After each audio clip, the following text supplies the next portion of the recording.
58 বর্গ কিলোমিটারের বরিশাল মহানগর সামান্য বৃষ্টিতেই পানিতে টইটুম্বুর হয় শহরের বিভিন্ন সড়ক। কারণ নগরায়নে মাস্টার প্ল্যান না মানা। আমাদের একটা মাস্টার প্ল্যানের অভাবে কিন্তু এখন আমরা জলাবদ্ধতায় ভুগছি, এতগুলা আমাদের নদী খাল এগুলা থাকার পরেও। বিশেষ করে নগরের মুন্সি গ্যারেজ, বগুড়া রোড, বটতলা, কালীবাড়ি রোড, সদর রোড সহ প্রধান সড়ক তো বটেই, অনেক অলিগলিতেও বাদ যায় না এমন ভোগান্তি। পরিবেশবিদরা বলছেন মাস্টার প্ল্যানে থাকা 46টি খালের প্রায় সবই ভরাট, দখলে নিশ্চিহ্ন হওয়ার পথে। দুই দিক দিয়ে ভরাট হইতে হইতে এখন একটা চৌবাচ্চা, এখন একটা নর্দমার পরিণত হয়েছে।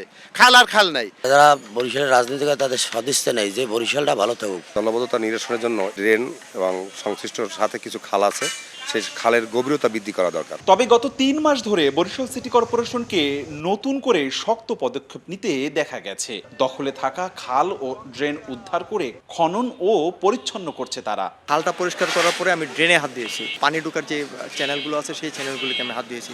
সেটা করতে গিয়ে অনেক কিছু উচ্ছেদ করতে হয়েছে।